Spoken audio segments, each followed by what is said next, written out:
America Bharat पर 50% tariff लगा चुका है। रूस से भारत के तेल खरीदने को लेकर अमेरिका ने नाराजगी जाहिर की है और इसलिए उसने किया है ऐसा क्योंकि इससे क्या होगा, क्या भारत के कुछ उद्योग इससे प्रभावित होंगे या भारत के पास इससे बचने के विकल्प भी मौजूद हैं, इस पर हम चर्चा करेंगे। लेकिन फिलहाल भारत ने अमेरिका के इस टैरिफ को अनुचित करार दिया है।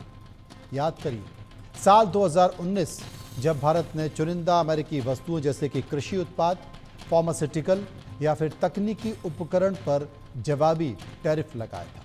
भारत ने अमेरिकी बादाम, सेब और स्टील पर भी टैरिफ लगाया था। अगर बातचीत से रास्ता नहीं निकलता है तो भारत इस तरह के कदम भी उठा सकता है। इसके अलावा ये तर्क देते हुए कि टैरिफ भेदभावपूर्ण है, भारत विश्व व्यापार संगठन जैसे मंचों पर भी इस मुद्दे को उठा सकता है। चूंकि यह पूरा मामला रूस से तेल खरीदने को लेकर है, इसलिए भारत रूस के साथ बातचीत भी कर सकता है।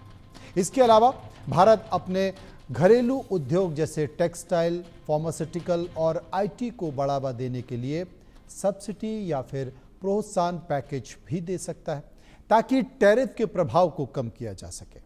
इसके अलावा हिंदुस्तान अमेरिका से कम व्यापार करके निर्यात के लिए अमेरिकी बाजार का विकल्प भी तलाश रहा है। खासतौर पर यूरोप, दक्षिण पूर्व एशिया और अमेरिका, अफ्रीका जैसे देशों से व्यापार बढ़ाने की कोशिश होगी। इससे अमेरिका पर निर्भरता भी कम होगी। पुतिन जल्द ही भारत की यात्रा करने वाले हैं। इससे एक बात तो तय है कि भारत ने ये साफ संदेश दे दिया है कि उसके ऊपर कोई दबाव नहीं है और कोई उसके ऊपर सीनाजोरी नहीं कर सकता। रिपोर्ट देखिए।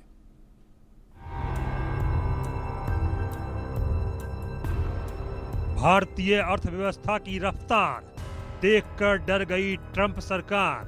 भारत पर 50% टैरिफ, नाकाम होगी हर कोशिश। भारत के पास कई विकल्प, अर्थव्यवस्था होगी ज्यादा बेहतर। टैरिफ पर घमासान, भारत मारेगा मैदान। रूसी तेल लगातार खरीदने की वजह से अमेरिकी राष्ट्रपति डोनाल्ड ट्रंप ने एक तरफा टैरिफ लगाते हुए भारत पर अतिरिक्त 25% टैरिफ लगा दिया है। यानी अब कुल टैरिफ 50% हो चुका है। इस आदेश पर हस्ताक्षर करते हुए ट्रंप ने कहा कि रूसी तेल लगातार खरीदने की वजह से भारत पर अतिरिक्त 25% टैरिफ लगाया गया है। ट्रंप के टैरिफ के जवाब में भारत का भी बयान आ गया है और भारत ने कुल 50% टैरिफ को अनुचित कदम बता दिया है। भारत का कहना है कि अपने राष्ट्रीय हितों की रक्षा के लिए सभी आवश्यक कदम उठाए जाएंगे। बता दें कि इस टैरिफ के लागू होने से भारतीय निर्यातक, विशेष रूप से छोटे और मध्यम उद्योग प्रभावित हो सकते हैं। लेकिन टैरिफ से निपटने के लिए भारत के पास कई तरह के रास्ते हैं जिस पर वो आगे काम कर सकता है।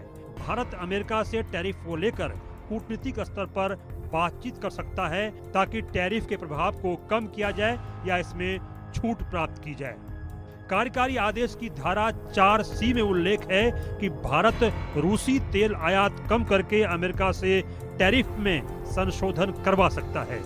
फिलहाल भारत अपनी तेल आवश्यकताओं का करीब 85% आयात करता है। वर्तमान में रूस से करीब 40% तेल का आयात होता है। अमेरिका की नाराजगी दूर करने के लिए भारत सऊदी अरब, संयुक्त अरब अमीरात, इराक और नाइजीरिया जैसे अन्य तेल निर्यातक देशों से आयात बढ़ा सकता है। हालांकि रूसी तेल की तुलना में ये विकल्प थोड़े महंगे हो सकते हैं। इसके अलावा भारत नाइंसाफी के खिलाफ WTO में आवाज भी उठा सकता है। भारत यह तर्क दे सकता है कि यह टैरिफ भेदभावपूर्ण है और WTO के सिद्धांतों यानी मोस्ट फेवर्ड नेशन ट्रीटमेंट का सीधा उल्लंघन है। WTO ही नहीं, भारत G20 या ब्रिक्स जैसे मंचों पर भी समर्थन हासिल कर सकता है। इसके अलावा भारत ब्रिक्स, SCO और अन्य क्षेत्रीय मंचों के माध्यम से रूस, चीन और अन्य सहयोगियों के साथ संबंधों को मजबूत कर सकता है ताकि टैरिफ का प्रभाव संतुलित हो सके। इसके अलावा भारत रूस के साथ मिलकर नई रणनीति तैयार कर सकता है ताकि वैकल्पिक व्यापार व्यवस्थाएं जैसे रुपये रूबल पेमेंट सिस्टम को मजबूत करना अमेरिका के नहीं मानने पर भारत दक्षिण अमेरिका जैसे वेनेजुएला या अफ्रीका के अन्य देशों से तेल आयात के नए स्रोत भी तलाश कर सकता है। भारत नवीकरणीय ऊर्जा यानी सौर, पवन और घरेलू तेल या गैस उत्पादन को बढ़ावा दे सकता है। अगर बातचीत से रास्ता नहीं निकलता है तो भारत भी अमेरिका पर पलटवार कर सकता है। भारत चुनिंदा अमेरिकी वस्तुओं जैसे कृषि उत्पाद, फार्मास्यूटिकल्स या तकनीकी उपकरण पर जवाबी टैरिफ लगा सकता है। उदाहरण के लिए भारत ने पहले 2019 में अमेरिकी बादाम, सेब और स्टील पर टैरिफ लगाया था। साथ ही अन्य विकल्प की बात करें तो भारत भी बदले में अमेरिका पर टैरिफ ज्यादा बढ़ा सकता है। इसके अलावा भारत अपने घरेलू उद्योगों जैसे टेक्सटाइल, फार्मा और आईटी को बढ़ावा देने के लिए सब्सिडी या दूसरा कोई प्रोत्साहन दे सकता है ताकि टैरिफ का प्रभाव कम हो सके। इसके अलावा भारत निर्यात के लिए अमेरिकी बाजार का विकल्प भी तलाश कर सकता है। अगर भारत को दूसरा प्रभावकारी बाजार मिल जाता है तो फिर अमेरिका का यह टैरिफ अपने आप ध्वस्त हो जाएगा। Bureau report, India news.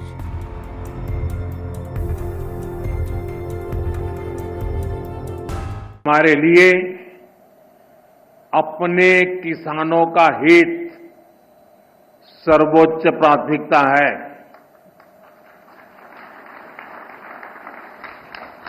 Bharat अपने किसानों के, पशुपालकों के और मछुआरे भाई बहनों के हितों के साथ कभी भी समझौता नहीं करेगा।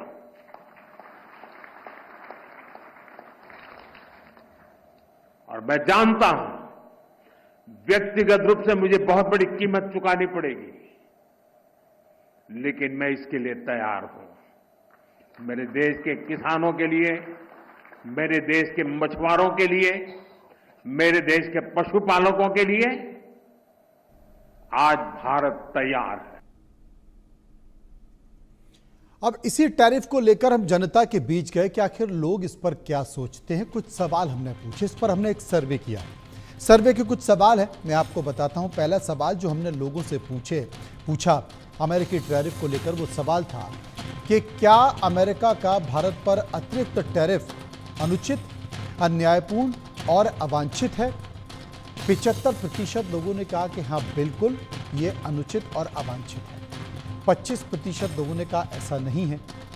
एक और सवाल हमने अपने सर्वे में पूछा, वो सवाल भी काफ़ी महत्वपूर्ण था।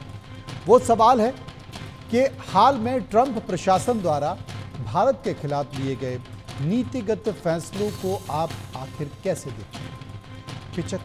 35% लोगों ने ऐतिहासिक भूल बताया।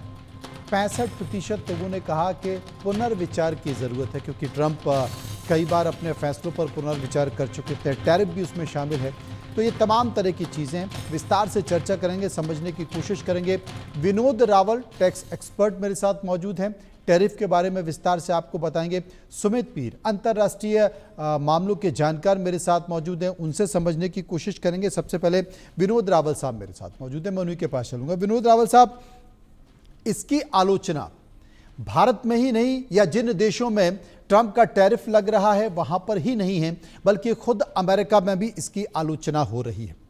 मई में अमेरिका में व्यापार अदालत में, वहां की एक व्यापार अदालत ने खुद इस तरह के जो टैरिफ लगाए जा रहे हैं उसमें अपने फैसले में ये कहा कि ये अधिकार क्षेत्र में नहीं है और ये गलत हो रहा है। बावजूद इसके उन्होंने अपनी विशेष शक्तियों का इस्तेमाल करते हुए टैरिफ लगाया है। भारत के प्रधानमंत्री नरेंद्र मोदी ने भी साफ संकेत दे दिए कि देखिए, हम अपने किसानों की कीमत पर, पशुपालकों की कीमत पर, मछुआरों की कीमत पर हम कोई ऐसा समझौता नहीं करेंगे जिससे उनके हित को नुकसान हो, और हमें पता है कि हमें इसकी कीमत चुकानी पड़ेगी और मुझे व्यक्तिगत कीमत चुकानी पड़ेगी। वो इशारा क्या कर रहे थे ये थोड़ा समझने की ज़रूरत है। लेकिन इन सब के बीच एक बड़ा फैसला और संकेत एक और निकल कर आ रहे हैं कि पुतिन साहब भी आने वाले और भारत रेड कॉर्पेट बिछाकर उनका स्वागत करने वाला है। ये बताने की कोशिश करने वाला है कि तुम कितनी भी कोशिश करोगे ये दोस्ती तो नहीं टूटेगी।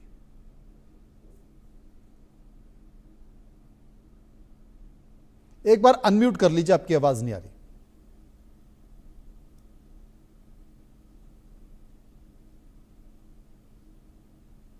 जी, नहीं आई, आपकी आवाज नहीं आई।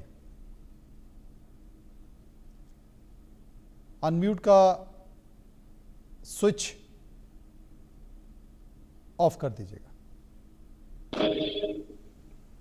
देखिए, ये ऐसा है, जी, ऐसा इशू है जिस पर मेरे ख्याल से पूरी दुनिया एक मत है कि ये जो हो रहा है वो एक अलग किस्म का है, और ये भारत के साथ जिस तरह का अन्याय हो रहा है उस पर पूरी दुनिया जो है एक मत है कि कहीं ना कहीं गलत है, और इसका खामियाजा दोनों तरफ को भुगतना पड़ रहा है। भले ही वो अमेरिकन हो, आपने अभी रेफरेंस दिया यूएस की कोर्ट्स का भी, कि वहां की अदालतें भी इस बात को कह रही हैं कि उनके अधिकार क्षेत्र से भी बाहर की बात है। तो आप तो और आगे चले गए। अभी तो हम पब्लिक में अगर आप बात कर रहे हैं, अभी आप कुछ आंकड़े दिखा रहे थे अपने सर्वेक्षण के जी, आप ये देखिए, कोई भी नहीं के शब्द को तो आपका टिक ही नहीं कर रहा। या तो वो कह रहा है कि गलत है, या वो कह रहा है कि आप इसको रिव्यू कीजिए, पुनर्विचार कीजिए। तो जब इन बातों पर आप चलेंगे तो आपको समझ में आता है कि कहां इशू खड़ा हुआ है। जहां तक बात करते हैं कि इसका असर है क्या, एक्चुअल में इससे क्या होने वाला है। देखिए, हमारा जो एक्सपोर्ट है गुड्स का, वो अमेरिका के साथ सिर्फ 1.87% है टोटल ग्लोबल ट्रेड का।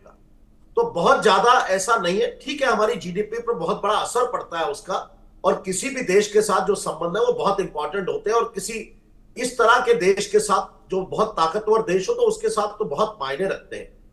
लेकिन मैं ये कहूंगा कि समय के साथ जब जो सारी जो सीमाएं हैं वो बदलती हैं, कनाडा के साथ उनके आज रिश्ते कैसे हैं, कल वो पाकिस्तान के साथ कैसे जाकर खड़े हो गए जब समय आया। आज आपने अनाउंस किया कि पुतिन साहब कल हिंदुस्तान आ रहे हैं, कल भारत आ रहे हैं। तो ये सब चीजें जो है कहीं ना कहीं मुझे लगता है पूरे ग्लोबल ट्रेड के अंदर एक ऐसा इंपैक्ट डाल रही है, और ट्रंप साहब ने पूरी दुनिया को हिलाया हुआ है। तो डर लगता है कल सुबह उठेंगे तो कल वो क्या कहने वाले हैं। तो जब उन्होंने 25% लगाया था, उसके बाद जब 50 किया है, तो मुझे लगता है 25, 50, 100, 150 से फर्क नहीं पड़ने वाला है। क्योंकि जो मेरी इकोनॉमी पर फर्क पड़ता है, अगर मैं 25% में भी कंपीट नहीं कर पाऊंगा उस बाजार के साथ, तो मैं बाजार बदल लूंगा साहब। ये बाजार कंज्यूमर डिवोटेड है, किसी के चलाने से नहीं चलता है, कंज्यूमर डिवोशन है। मेरी जैसी कंज्यूमर की डिमांड होगी उस हिसाब से सामान बिकता है। प्राइस कंज्यूमर तय करता है, भले ही वो किसी भी प्रकार का हो, सरकारें तय नहीं करती हैं। यही बात मैं रशियन ऑयल पर भी कहूंगा कि जो ऑयल है उसका प्राइस कंज्यूमर तय करता है। बाजार में हम ग्राहक हैं, हमको सामान मिलता है, डिस्काउंट दुकानदार को देना होता है, भले ही वो रशिया हो या कहीं हो। किसी और के कहने से मैं अपने प्राइस को कम करके मैं क्या बेचूंगा और क्या खरीदूंगा। तो ये मुझे लगता है कहीं ना कहीं ट्रंप साहब जो है बहुत ज्यादा अपनी जुरिडिक्शन से आगे बढ़ने की कोशिश कर रहे हैं, और उनको समझना होगा। मैंने कल भी कहा था, ये आज का भारत है, यहां हर चीज का जवाब मिलता है। आप ये देखिए, अगर मेरा 87.3 बिलियन का मेरा ट्रेड है, तो 41 बिलियन का अमेरिका का ट्रेड भी मेरे साथ है, ऑलमोस्ट 50%। तो मेरी अगर चीज वहां महंगी बिकती है तो कहीं ना कहीं अमेरिका पर भी असर आता है। आपने प्रधानमंत्री जी का भाषण सुनाया कि उन्होंने साफ कहा कि मैं बिल्कुल कृषि के साथ समझौता करने को तैयार हूं, कृषि, पशुपालक, मछली पालक के साथ समझौता करने को तैयार हूं। अब खाने की चीज पर भी आप लगाएंगे, जिसको जैसा टेस्ट होगा वो चलेगा। क्या टैक्स के हिसाब से डिसाइड होगा? क्या मेन्यू देख करके वहां का आदमी खाना खाएगा कि महंगी चीज को कैसे लेंगे? आप अपने सिटीजन्स के साथ कम से कम इतना तो न्याय कीजिए, वो जो लेना चाहते हैं, अगर उनको भारतीय खाना पसंद है तो उनको सस्ता दिलवाइए, जिसके उनका टेस्ट डेवलप, ना कि आप उल्टा इसको करें कि नहीं आप इसकी जगह किसी और देश का खाना खाइए। तो कहीं ना कहीं मुझे लगता है कि इसके अंदर बहुत सारी चीजें देखने की जरूरत है। असर होगा, हमारे देश पर भी होता है, कुछ सेक्टर्स में असर आता है। मुझे लगता है आप चल के आगे बात करेंगे, सुमित भाई भी हैं, तो मुझे ऐसा लगता है कि ये देश तैयार है सर। बिल्कुल, हमारे सब देवताओं ने हमको सिखाया कि अपने वेपन्स जो है अपनी उंगली में सुदर्शन चक्र पहन कर रखिए, भले ही चलाइए मत, पर तैयार रहिए, हम उसके लिए तैयार। सुमित पीर मेरे साथ मौजूद है। सुमित पीर, अगर देखा जाए, अमूमन अगर देखा जाता है तो जो आयातित चीज़ होती है उसका 1% टैरिफ लगाया जाता है। अगर $10 की कोई चीज़ है तो 1% टैरिफ उस पर लग गया तो वो $11 की आपको बाज़ार में मिलेगी। लेकिन बड़ी लंबी फहरिस्त है। अमेरिका में जो ट्रम्प साहब का अचानक से जो दिमाग घूमा, उसमें ब्राज़ीलियाई वस्तुओं पर 50% टैरिफ लगा दिया है, दक्षिण अफ्रीकी वस्तुओं पर 30% टैरिफ लगा दिया है, वियतनामी पर 20%, इंडोनेशियाई पर 19%, फिलीपीन पर 19%, जापानी वस्तुओं पर 15%, दक्षिण कोरियाई वस्तुओं पर 15%। और भारत देश के प्रधानमंत्री नरेंद्र मोदी ट्रंप के चुनाव में कई बार तमाम भारतीय समुदाय को इकट्ठा कर कर उनके समर्थन में चुनावी विपक्ष भी यही बात कर रहा था कि भाई पिछले चुनाव में तो उन्होंने ये तक कह दिया था कि अब की बार ट्रंप की सरकार, उसके बाद कम से कम दोस्ती का लिहाज भी नहीं रखा और इतना ज़्यादा प्यार दिखा दिया कि भाई 25% तो लगा ही लगा, अब तेल मत खरीदो वरना 25% तो और लग जाएगा, और आगे भी धमकी दी है कि अगर नहीं माने तो आगे भी और बढ़ा दूंगा। तो ये मतलब भारत तो पछता ही रहा है कि भारतीय समुदाय अगली बार क्या करेगा, वो बात अलग है, लेकिन अमेरिका भी मुझे लग रहा है पछता रहा होगा। और अंतर्राष्ट्रीय जितने भी जो मंच हैं वो एक अमेरिका को लेकर एक नई कहानी गढ़ रहे हैं, ट्रंप को लेकर नई कहानी गढ़ रहे हैं कि भाई अमेरिका जा कर रहा है। सबसे पहले तो आपने शो पे बुलाया, बहुत आभार जी। देखिए, ये जो ट्रम्प साहब कर रहे हैं इसे कहते हैं विनाश काले विपरीत बुद्धि, क्योंकि इसके अलावा और कोई मुझे पर्यायवाची इसका दिख नहीं रहा। कारण क्या है कि कारण ये है कि देखिए 4 कंट्रियों को दुनिया में B4 कंट्रियां कहा जाता है, भारत, रशिया, चाइना और आपका अमेरिका। ट्रम्प अमेरिका के ऐसे राष्ट्रपति हैं जिन्होंने चाइना से, भारत से और रूस से एक साथ पंगा ले लिया। अगर मैं इनकी जरा कुछ आंकड़े बताऊं, 50% से ज्यादा दुनिया की आबादी इनमें रहती है, 50% से क्या 70% लगभग न्यूक्लियर आर्सेनल इनमें रखा है, 50% से ज्यादा दुनिया का फॉरेन एक्सचेंज रिजर्व इनमें रखा है, दुनिया का 70% बाजार इसमें रखा है। इसमें भारत जैसी कंट्री जो 6.5% से ग्रो कर रही है, इसमें भारत जैसी कंट्री जिसके पास 100 साल का इकोनॉमी बिल्कुल क्लियर है, डेमोग्राफिक डिविडेंड आपके पास 70 साल का है। तो सवाल यह है कि अगर आपने लगभग आधी दुनिया से पंगा ले लिया तो आप अचीव क्या कर रहे हैं। एक बात बात है, अमेरिका का डेट $29 ट्रिलियन, आप डॉलर छापते हैं तब भी आपका $29 ट्रिलियन डेट है, और अगर आपने 100-200 बिलियन डॉलर टैरिफ से कमा भी लिया तो कौन सा तीर मार लोगे, कौन सा आप मतलब अमेरिका की इकोनॉमी को सुधारोगे। और आपने जो आज कर दिया, आपने भारत, चीन और रशिया को साथ लाने का काम किया। मैं कुछ इकोनॉमिक आंकड़े आपके सामने बता रहा हूं जो पीछे उन्होंने ये टैरिफ की बाजीगिरी की। देखिए, रावल साहब ने बड़ी अच्छी बात की कि $88 बिलियन का एक्सपोर्ट है, उसमें से 40-42 बिलियन डॉलर पे कोई इंपैक्ट नहीं पड़ेगा, $40 बिलियन पे इंपैक्ट पड़ेगा। $40 बिलियन कितना होता है जी? 4 ट्रिलियन का हमारा जीडीपी है, तो 1% जीडीपी पे इंपैक्ट पड़ सकता है। और भाई पीपीपी देखूं तो हमारा जीडीपी आज $15 ट्रिलियन है। तो 1% के इंपैक्ट से अगर आ भी गया तो नाम भीख मांगेंगे, नाम सड़क पे आ जाएंगे। पाकिस्तान तो है नहीं कि सड़क पे आ जाएंगे अगले दिन। दूसरी बात बताइए, यहाँ एक इकोनॉमिस्ट का सर्वे छपा था अमेरिका का, अमेरिका की बात करो, उन्हीं का अखबार, उन्हीं का सर्वे, उन्हीं का पेपर। 2 बड़े इंपॉर्टेंट आंकड़े बताने आपको। इकोनॉमिस्ट कहता है जो ट्रंप के टैरिफ है इससे अमेरिका का जीडीपी 6% घटेगा। 1.25% से बढ़ने वाला जीडीपी साल बसाल 6% घटेगा। अमेरिकन की 6 से 10% तक इनकम घटेगी। $12,000 से लेके जितना बड़ी आपकी इनकम है उतनी घटेगी।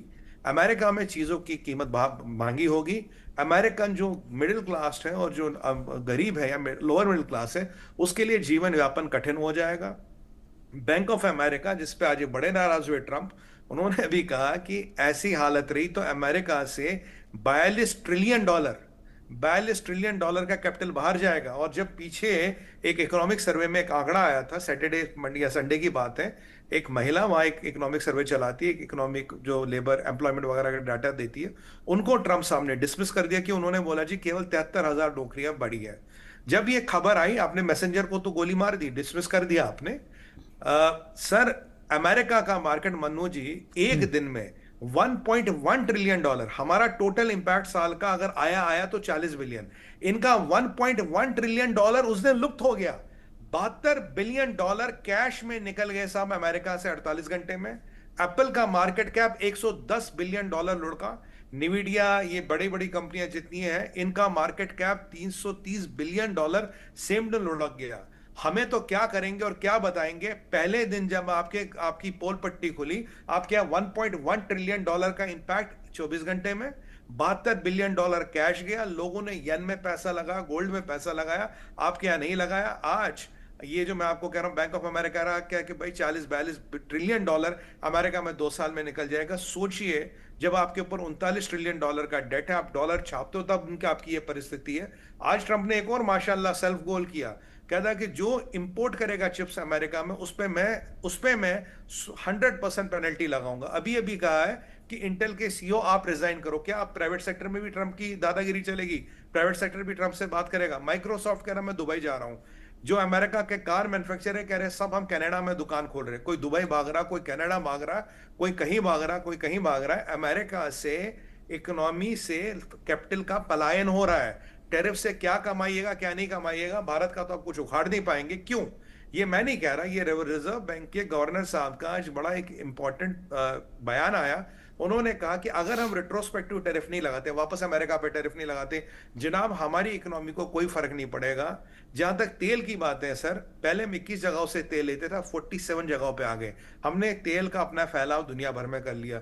हमने नए नए मार्केट खोल रहे हैं, नए नए एफटीए कर रहे हैं। 16 एफटीए, 16 मतलब लोग इंक्लूडिंग यूरोपियन यूनियन हमसे एफटीए करने को तैयार है। भारत के लिए $40 बिलियन कोई बड़ी बात नहीं। हाँ, कुछ इंडस्ट्रीज को टेम्परेली आघात जरूर पहुंचेगा, बट जो अभी मैं आपको आंकड़े बता रहा हूं, तो अगर आप इसका देखेंगे जी, अमेरिका को कितना बड़ा आघात है, अमेरिका के आदमी को कितना बड़ा आघात है, वो सोचिए। और अगर भारत ने एक चीज कर दी है, जो हम यहाँ से दवाइयां बेचते हैं, भारत मनोजी 203 कंट्रियों को दवाइयां बेचता, सबसे बड़ा मार्केट है अमेरिका। अमेरिका में हर व्यक्ति हमारी दवाई खा के जिंदा है। और जो वहां सबसे बड़ा किलर है ना, जिस बीमारी से सबसे ज्यादा लोग मरते हैं, वो कार्डियोवैस्कुलर डिजीज, हृदय रोग, उसकी सारी दवाई 60-70% दवाई भारत से जाती है।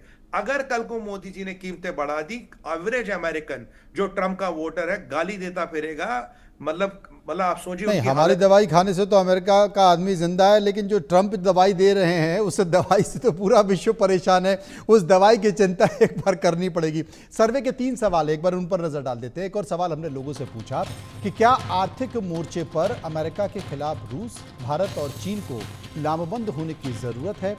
हाँ, बिल्कुल 81% लोगों ने ऐसा कहा। 17% ने कहा बिल्कुल नहीं, 2% कुछ भी कहना नहीं चाहते थे। सर्वे का एक और सवाल, क्या भारत को टैरिफ के प्रभाव को संतुलित करने की सख्त जरूरत है? 76% ने कहा हाँ बिल्कुल, 19% ने कहा बिल्कुल नहीं है और 5% कुछ भी कहना नहीं चाहते थे। सर्वे का एक और सवाल, क्या ट्रंप के टैरिफ ऐलान को लेकर अंतर्राष्ट्रीय संगठन को हस्तक्षेप करना चाहिए? 80% लोगों ने कहा बिल्कुल करना चाहिए, 16% ने कहा नहीं करना चाहिए, 4% इस पर कुछ भी नहीं कहना चाहते थे। मेरे साथ रावल साहब मौजूद हैं। रावल साहब, 2 सबसे बड़े सेक्टर हैं और इन 2 सबसे बड़े सेक्टर में अगर देखा जाए तो जो इंजीनियर गुड्स है उस पर करीब 30% टैरिफ का असर पड़ रहा है। इलेक्ट्रॉनिक अभी बचा हुआ है, इलेक्ट्रॉनिक पर छूट है। तो मुझे ऐसा लगता है, और सबसे ज्यादा अगर हजारों में अगर वैल्यू की बात की जाए तो इंजीनियरिंग पर 168,000 करोड़ और इलेक्ट्रॉनिक पर 128,000 करोड़ रुपए, ये जो वैल्यू है ये बड़ी वैल्यू है। अब इसमें जो इंजीनियरिंग पर सबसे ज्यादा इफेक्ट पड़ रहा है, क्योंकि तात्कालिक तौर पर तो टैरिफ लग गया है, अब आगे क्या होगा नहीं पता। अब जितने भी लोग जो एक्सपोर्ट कर रहे हैं, एक बड़ी इंडस्ट्री है, एक बड़ी वैल्यू है, अब उसको लेकर सरकार क्या कर सकती है? क्या इन एक्सपोर्टर के लिए कोई PILA स्कीम ला सकती है, उन्हें सब्सिडी दे सकती है, कोई छूट दे सकती है? क्योंकि आपको अपना उद्योग तो जिंदा रखना है, उनको प्रतिस्पर्धा में बनाए रखना है। देखिए, ऐसा है, उसके लिए PLI स्कीम 100% लाने की जरूरत है। आपको अपने MSME सेक्टर को पूरा बचाना होगा, क्योंकि इस सारे से जो असली असर पड़ने वाला है वो इस MSME सेक्टर पर पड़ने वाला है, क्योंकि वो सबसे ज्यादा जो हमारे यहाँ का छोटा उद्योग है वो इस वक्त एक्सपोर्टर है और मेजर जो परसेंटेज है वो यूएस के साथ उसका ज्यादा है। लेकिन उसके साथ साथ यूएस में भी जो इंपोर्टर है इंडियन गुड्स का, वो भी वहां का छोटा बिजनेसमैन है, क्योंकि अभी टैरिफ जो सिर्फ गुड्स पर बात की जा रही है, सर्विसेज पर किसी तरह की कोई बातचीत उन्होंने नहीं किया अभी, क्योंकि सर्विसेज में हमारा ऑलरेडी मेजर चंक हमारा सर्विसेज में है। अब बात आती है दूसरी तरह से, आपने कहा कि इन सेक्टर्स पर जो असर पड़ेगा उस पर सरकार को किस तरह से, देखिए सरकार वैकल्पिक बाजार पहले से देख रही है। आप पुतिन साहब की विजिट को ऐसे ही नहीं मान सकते, उसके पीछे बहुत मायने हैं उन बातों के। चाइना का आज निंदा करना अमेरिका के इस टैरिफ को, ये कोई बहुत छोटी बात नहीं है। सुमित जी ने कहा 70% पॉपुलेशन रहती है यहाँ पर। इन 3 कंट्रीज के टोटल को कर लिया जाए, ऑलरेडी आपके पास ईयू आपके साथ चलने को तैयार है। ब्राजील ने साफ कहा कि हम आपके साथ हैं। मतलब ब्रिक्स कंट्रीज की अगर हम बात करें पूरी, जो कहीं ना कहीं जो तकलीफ है ना वो इस ब्रिक्स की है। और मुझे ऐसा लगता है कि ट्रंप साहब ने इस मामले से जो थोड़ा डिले भी हो रही थी चीजें, उनको भी इतना पास ला दिया है कि ये इनको साथ में खड़े होकर के सारी चीजों को लेना पड़ रहा है। और मुझे लगता है जो कल की मीटिंग है उससे ये सारी चीजें आएंगी। अब आती है वैकल्पिक व्यापार कैसे देखा जाए। आप पहले से देखिए कि थाईलैंड, वियतनाम, ऑस्ट्रेलिया, ये सब कंट्रीज के साथ पहले से नेगोशिएशन स्टार्ट हो चुके हैं। लेकिन इमीडिएट जो इंपैक्ट आता है, क्योंकि ट्रंप साहब के ऑर्डर एग्जीक्यूटिव ऑर्डर से आते हैं, एक्जीक्यूटिव ऑर्डर से आते हैं कि आप कल सुबह उठिएगा तो आपकी चाय जो है वो डबल रेट पे आपको मिलेगी। तो मुझे कुछ मूवीज याद आ जाती है जिस तरह से, जिसमें इस तरह के काम किए जाते थे। तो लेकिन इस तरह से देश और संविधान और दुनिया नहीं चलती है। उसके लिए आपको एक तरीका अपनाना पड़ता है, एक डेमोक्रेटिक वे है किसी चीज को चलाने का। तो और मुझे लगता है कि चूंकि इस तरीके से फैसले ले लिए हैं, कोई भी झुकने को तैयार नहीं है, भारत भी झुकने को तैयार नहीं है। लेकिन इस बीच हो सकता है कि ट्रंप कुछ भी कर सकते हैं, सुबह उठे कुछ भी कर सकते हैं। अचानक से जो खबरें निकल कर आ रही हैं उनमें यह भी खबर निकल कर आ रही है कि पाकिस्तान के सेना अध्यक्ष की नज़दीकियां ट्रंप से अचानक बहुत ज़्यादा बढ़ गई हैं।